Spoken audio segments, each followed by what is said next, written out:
everyone. Welcome. This webinar is brought to you by Saturn Advice in conjunction with Russell Investment. Today we are here to talk about value of an advisor. Don't worry, this is not a session, financial advisors blowing their own trumpet. We've got somebody else to do it for us. Well, actually, who is this for? So if you are unsure whether you should use a financial advisor or DIY, or maybe you've got a financial advisor and you want to make the most of that relationship, then this webinar is for you. So my name is Joyce, a financial advisor at Saturn. Also with me today is my lovely colleague, Jean. We also have Scott and Felicia from Russell Investment. So Russell Investments look after part of the global fixed interest sleeve in our portfolios. Scott, do you want to tell us a little bit about Russell and especially your company in New Zealand? Well, yeah, thanks, Jean, and thanks for having us along today. So, for those clients who are not familiar with Russell, we're a leading global investment provider. So we're based in Seattle. But we have offices all around the globe. But I've got a few key points here. So we've been in business for 88 years. Which gives us real expertise in terms of a longevity in the market, as well as dealing with different client types all around the globe. So we deal with institutions and governments, but also individual investors via financial advisors. So we manage around $500 billion NZD in assets under management, including around $86 billion on behalf of financial advisors. We've been in New Zealand since 1992. And I guess the 15-second elevator pitch on Russell Investments is we create, build, and implement fantastic portfolios via a multi-manager framework, which is a very fancy way of saying we find the best managers around the globe in individual asset classes, be it equities, fixed income, or listed alternatives, and we put them together in a single portfolio here for investors. And that's the same portfolio that our investors use around the globe. So when you invest with Russell, you're accessing the same expertise as our clients in the US, Canada, Europe, Australia, Japan, obviously Australia, and New Zealand as well. So maybe we'll go to the next slide, please, and we'll start to have a look at advisors in the spotlight. So this slide speaks to our general views on advice written large. So we're here talking about financial advisors, but the report we're going to speak to in the message on the slide also can be applied to what we do in the institutional space. Which is a long way of saying that we see the benefits that quality advice brings to the investor. We see they have better outcomes in terms of the ending value of their portfolios, as well as the journey along the way. So we see an advised client will typically experience lower volatility via a correctly implemented portfolio, and will also focus on the right goals. So we'll not be caught up in the day-to-day or month-to-month machinations of the market, but we really focus on what the portfolio is there to do and achieve. And as such, we 100% see that the value that an advisor brings is substantially more than typically what the advice fee typically is. And that's why we create the value of advice report. So as mentioned, we have businesses around the globe and deal with advisors around the globe. And we've noticed over time a large degree of commonality in the challenges that an advised client faces. We also have noticed, of course, a large degree in commonality in the tools and techniques used by advisors to help investors overcome those challenges. And this report tries to quantify that experience for financial advisors and their end clients, and provide the starting point of for a conversation around the value that an advisor brings. And this chimes with Russell Investments firm's mission or purpose, which of course is to improve people's financial security. Which is also ties into Saturn's purpose. Again, we hope our clients can make smarter financial choices to achieve their longer term goals. So yes, this is certainly, it's certainly a value to advisors because it validates what we do. And we hope this webinar will be really useful for our clients as well. So maybe before we get into it, let's take a closer look at sort of what's happened over the last few years, and then we can dive into the report itself.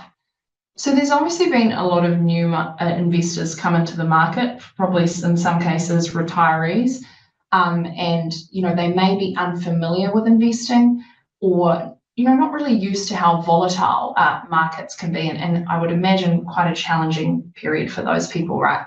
So here we've got the calendar year returns of a 60-40 portfolio versus cash over the last 3 years.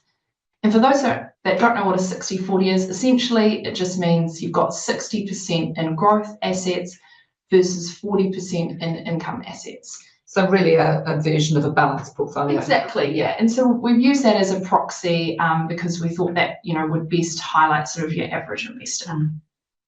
And you can see here that had you invested in 22, you probably would have started to ask yourself, why didn't I just keep my money in cash, right? And I'm sure you probably had this conversation with some of your clients as well.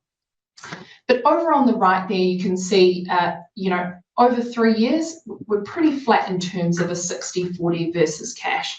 So they've delivered this similar sort of results. However, if we zoom out of the short-term period, we can see, the true value of a 60-40 portfolio. And bearing in mind, I mean, when COVID first hit in early 2020, whole economies were locked down.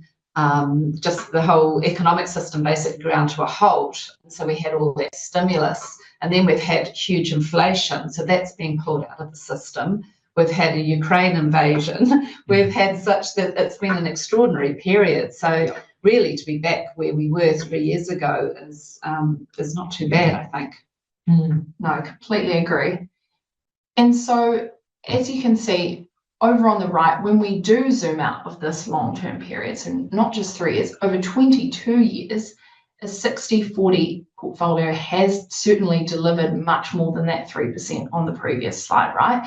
And we can see that there's obviously a positive skew to the right-hand side of the graph, and the returns are actually more or majority of returns, sorry, are actually more in that 10 to 15% range there. And what this showing is, it's regardless of the negative years, there's always going to be the positive years as well.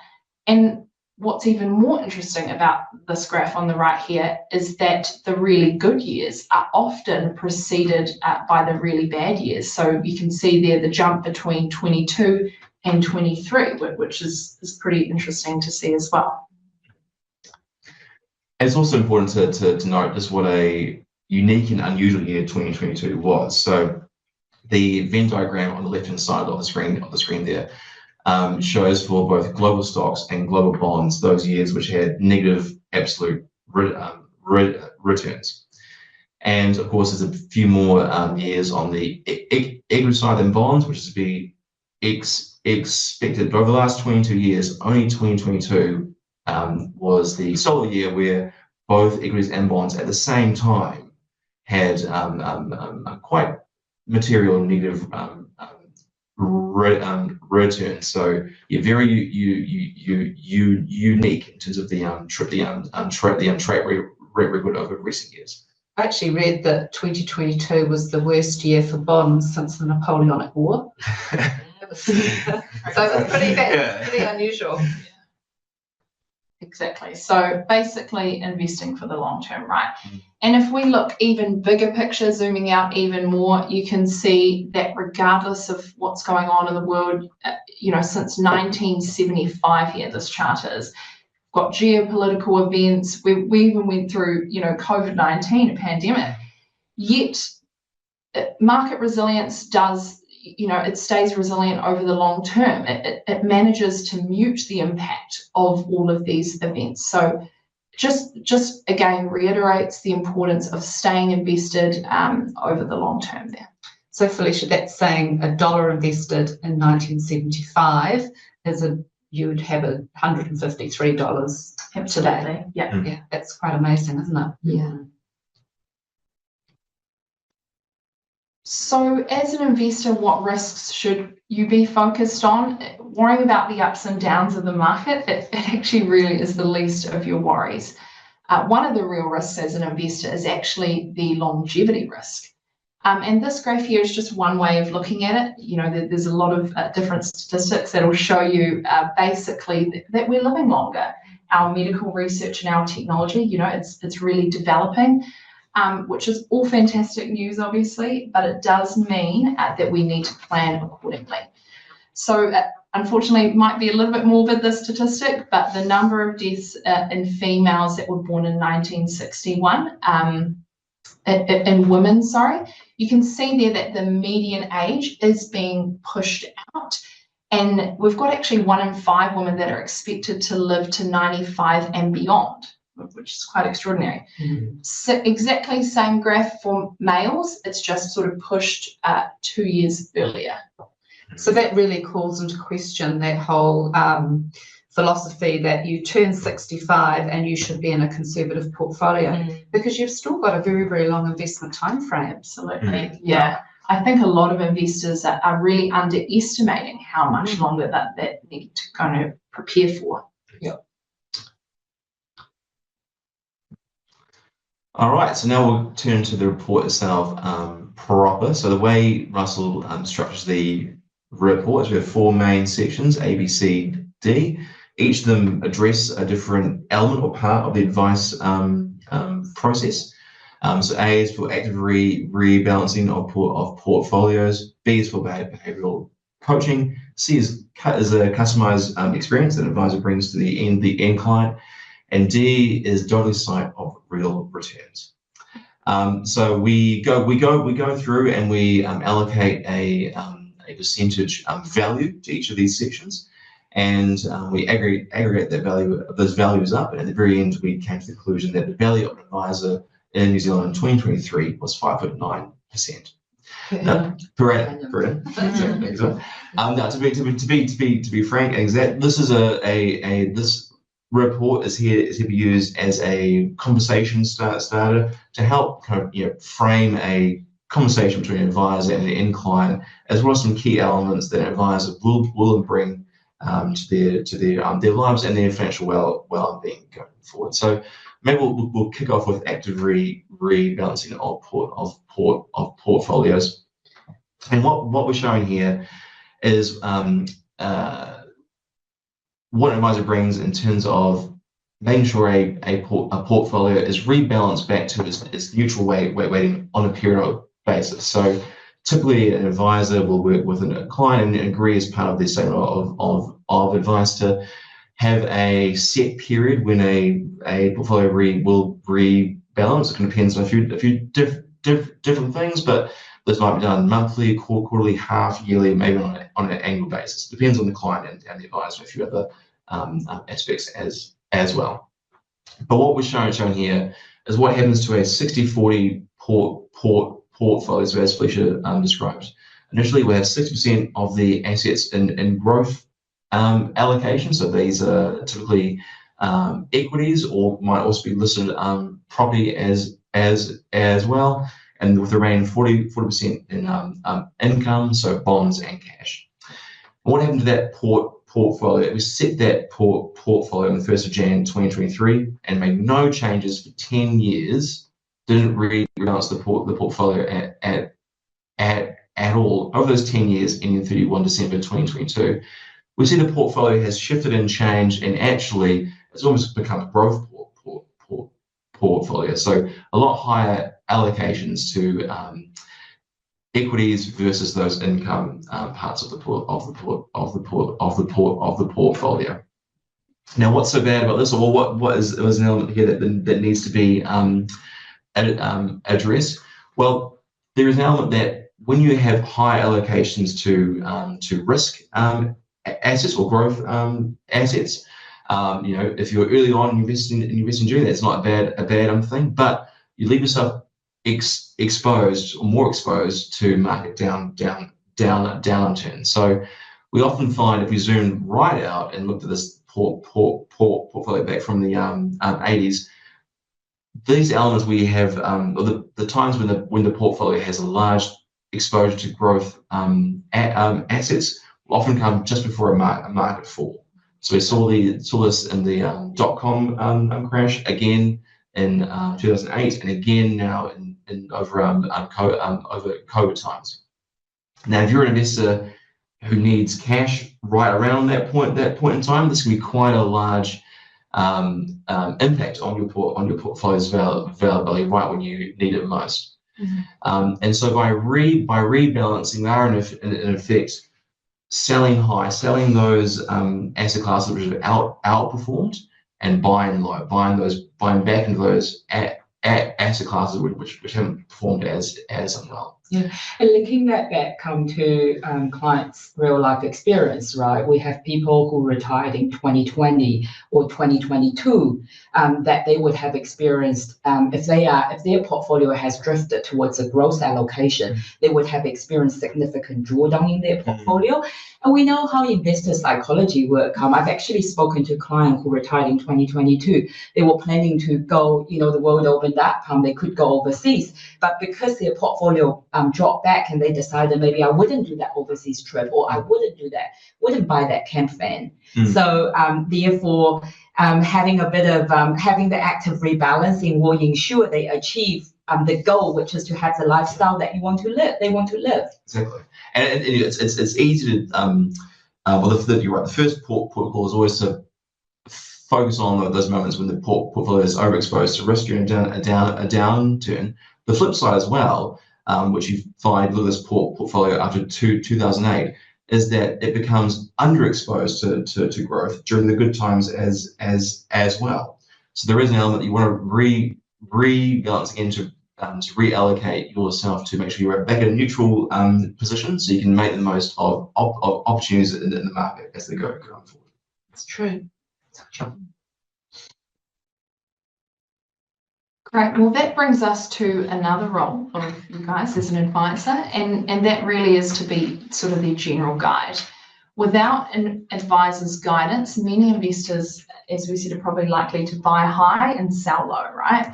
And I'm sure you had many clients say to you, particularly when COVID hit, I'll invest when the market improves, or, there's too much uncertainty right now, maybe I'll just roll term deposits. And even as a fund manager, we sort of see a similar story, inflows directly following up markets, and conversely, on the other side as well. But I think this is a really nice example here. We've got the growth of $100 at sort of beginning of 2020, and three hypothetical situations. So we've got one investor who just held that $100, and you can see there in the blue line, they'll have then an ending value of $110. The second hypothetical, we've got an investor who then moved to cash and decided to re-enter just 3 months later. So it's pretty similar timing, right? And then the last example, just entering, 1 year later. And you can see that for the last two scenarios, they would have been much better off actually just doing absolutely nothing, keeping that money in their 60-40 portfolio. So as I'm sure you tell your clients, right, it's important not to sort of get spooked by the markets. You've got to stay invested, because you may sort of miss that subsequent rally, after the markets have recovered. And that was so pronounced with this COVID sell-off. It was extremely rapid when it did start to happen. And then there was an equally rapid recovery, which happened in quite a short time frame. And so we saw that particularly in KiwiSaver, with younger people bailing out of their growth funds into conservative funds, the market's falling so rapidly, and they were out of the market, and they converted a theoretical loss into a real loss. Yeah, exactly. Locking in those losses. Yeah, and I have to say, over the last 3 years, if every time a client come to me and say, I'm panicking, I need to cash out, and I add more money into my own portfolio, I would be a very wealthy woman. For sure. All right, the next part of B for behavioural coaching speaks to the high cost investor behaviour, which is over trading.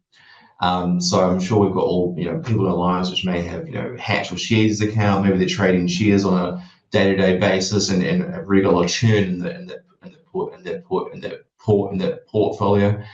This slide kind of chimes with the previous slide, but speaks to the value of essentially doing nothing, or at least doing very little. So what this chart here shows is the Morningstar Average Investor. So this is the return of the global large cap stock blend category, but takes into consideration cash flows.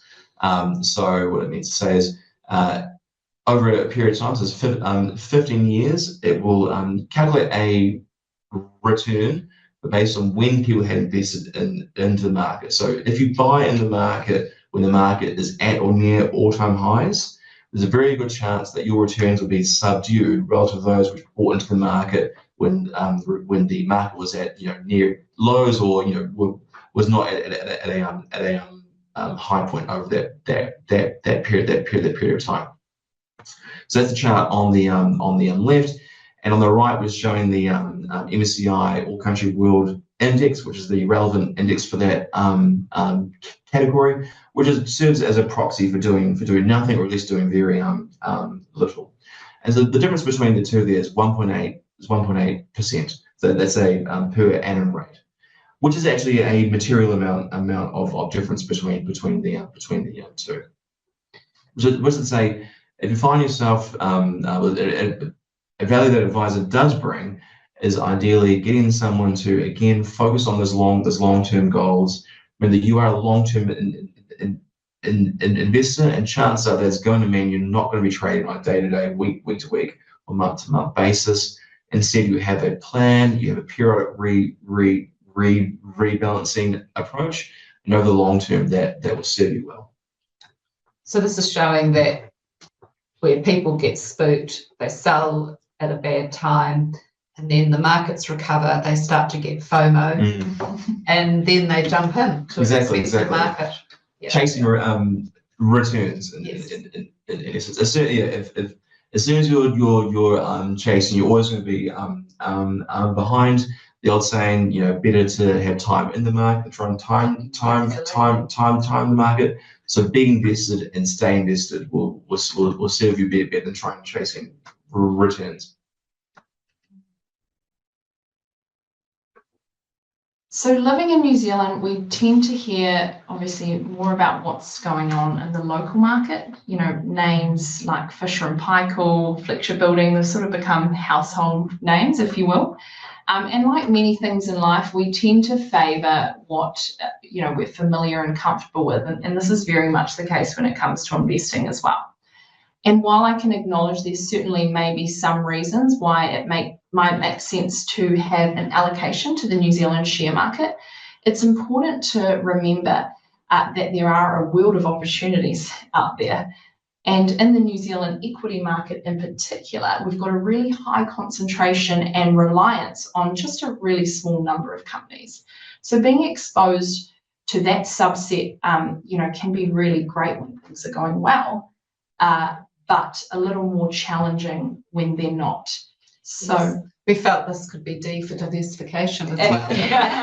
Absolutely, yeah. But yes, even Australia, which is significantly bigger than New Zealand, doesn't get a wedge on that right-hand graph. So New Zealand is tiny. It really is, yeah. You don't want to limit yourself to sort of less than 1% of the investable universe. And miss out on NVIDIA and Microsoft. Exactly, and all of those companies, yes.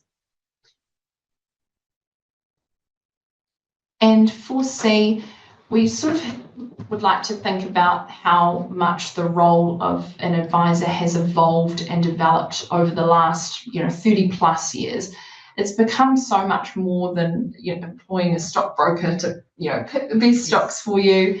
You guys would know, you see an investor go through multiple stages of their life. Maybe over to you guys, and can you give us a bit of an example of an investor you've taken through these multiple stages that we can see on screen here, and how much you're able to add value outside of just investment portfolios? Sure, I can probably talk a little bit to accumulation. We've got investors in their 40s or 50s. Retirement is on the horizon, but it's not immediate. And where we add value is having this conversation with clients, helps them figure out where they are now, where they want to be, and then reverse engineer and work out what is the actionable steps they need to do today in order to get there. That quite often involves regular contribution. right?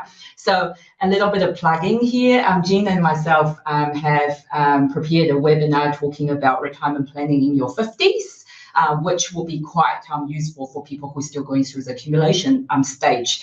And an example that I remember vividly is in a couple of years ago, I was talking to a couple in their 40s, and we have a plan for them to put in the regular contribution. And when I turned up for the annual review, I was getting a lot of questions from them about the portfolio performance versus the market indices, while in the meantime, they're actually not putting any contribution at all. So the question that I have for them is, all this extra time that you put into getting an extra 1%, 2% return versus the contribution that you put in on a regular basis over the next 15 years, what is going to make the bigger impact? The answer is obviously the later, right? So I think as a financial advisor, what's really important is helping people focusing on asking the right question, focusing on the right thing. Do you want to? And preservation of their capital, clearly through retirement, that becomes very important. Some people are happy to spend just the income from their portfolio. Others will happily run down their capital as well, and the kids get the house. And I find quite often I'm encouraging people to spend their money, because otherwise the kids will go business class. But yeah, that's all about what is a safe withdrawal rate. And one strategy we often use is to have your next few years spending in a very low volatile fund or cash, so you can take more risk with your bigger portfolio. Yeah. And one thing I want to add is, as people go through accumulation phase and move into the decumulation phase, that can be quite scary, because you are used to building up your bank balance. Now you are drawing it down, right? So going back to Jean's point about calculating what's a safe withdrawal rate and running these numbers. And I think sometimes people like to bury their head in the sand, but knowing your number is actually liberating, because then you draw a line in the sand, you know where you stand, whether you should put in more or delay your retirement for a few years, how much you can afford to spend each year, and you get permission to spend that money. That's equivalent to a better retirement. I really like that.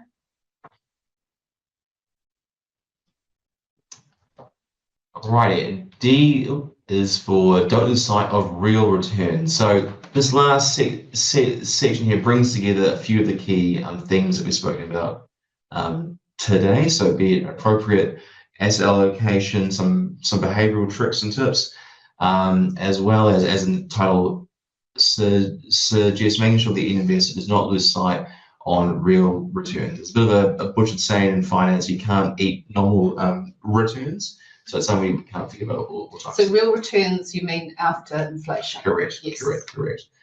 And to give a bit of context to this slide, I'm sure many of the viewers and listeners are aware that over the last maybe two and a half years, inflation has very much picked up all around the globe, including New Zealand. Alongside that, so has the going rate for term deposits.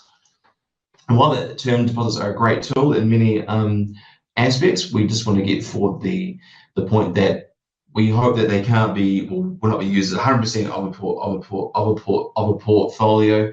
As you may find, the ending balance tends to whittle down. But we'll unpack that throughout the slide in here. So what this slide here shows is an example of an investor which has a 10-year time horizon, a beginning portfolio of $100,000, and has a spend every year of 10 grand planned.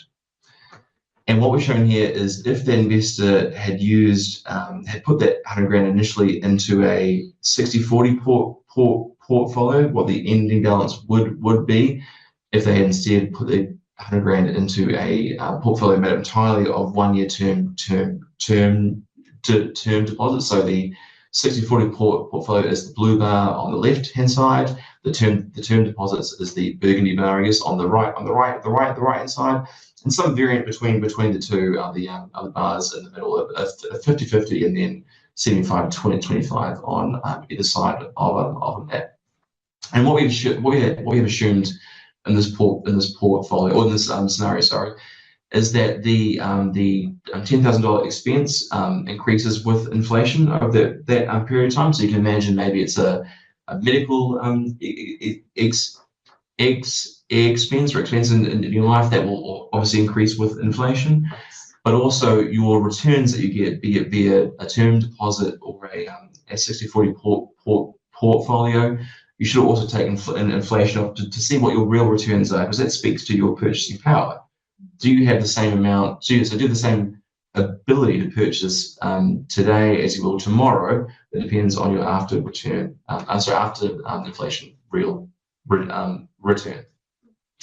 And as you can see, as we go forward through the years, the ending balance of the 100% term deposit portfolio gets eaten up a lot faster versus the 60/40 portfolio over this period of time. So it can be a little bit hard to see on the slide, but the ending balance of the term deposit portfolio is around $4,000 versus $43,000 for the 60/40 portfolio.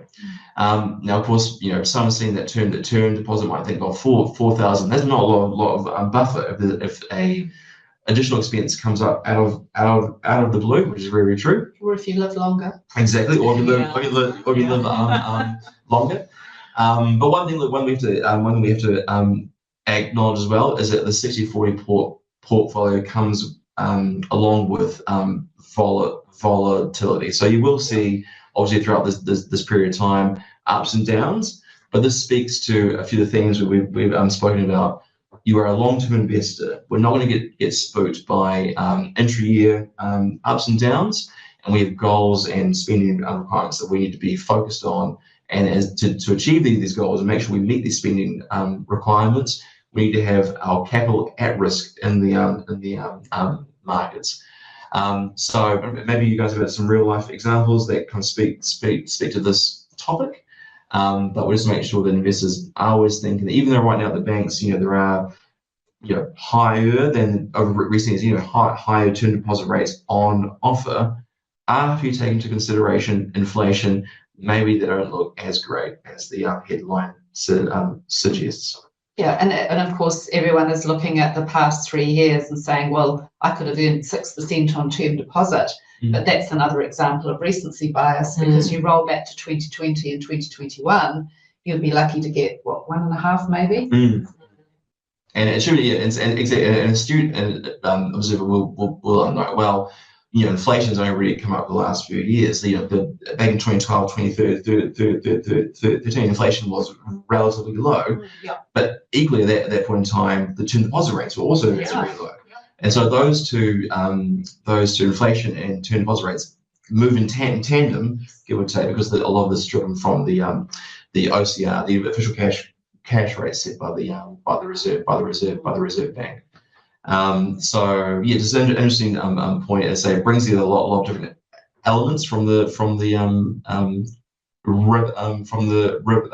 report, and make sure that as you say, we believe that the end advisor the end client who is advised will get a better outcome versus those unadvised investors in the market. So that wraps up the report itself. I'd say it has those 4 key sections, A, B, C, and D. You can read the report to unpack how we assign the underlying values to each section within the report itself. But we do believe that the value of the financial advisor in 2023 was 5.9% per annum. So of course, have a read of the report, bring it to your financial advisor at Saturn, and have a discussion around that and enjoy. Yeah, and our feeling was that, if anything, the value of planning, so taking someone, as Joyce said, in their 50s and telling if they can start saving $1,000, $2,000 a month, perhaps they've paid their mortgage off early, over 15 years, that could be worth $200,000, $300,000 for their retirement spending. And I think that's just knowing your end target, you're much more likely to achieve that. And nobody ever got to 65 and thought, gosh, I wish I didn't have that extra money. Yeah, absolutely. And good to know that we're always 5.9%. Yeah. And I also want to make a mention on the behavioral coaching. I think this sometimes comes with a negative connotation, and client might feel like, I don't need you to coach my behavior. I think at the end of the day, it is the ordinary predicament of being human. We are all exposed to fear and greed, and we are emotional. And the value of having a financial advisor is there is a discipline, and also you're really having a sounding board and somebody holding your hands throughout that journey to give you the right recommendation and help you get to the neutral state where you are empowered to make better financial decisions for yourself. Yeah. Another thing is that we all have inherent biases and blind spots, and having that informed coach in our life who can make sure that we take into consideration and think about these elements that may not be immediately apparent to us. There's definitely value in that as well. Definitely. Shall we wrap it up? Yeah, sounds. Well, thank you for spending the time with us today on this webinar and going through this report. We certainly really enjoyed it, and I guess it validates our role to some extent, but we certainly hope our clients will get some value from it as well. So thank you. Thank you. Yeah, thank you very much. Yeah, and thanks everybody for listening to us up until this point. And if you have any, if you need help with financial planning, investment planning, or you need additional information, just reach out to us. Thanks. Bye.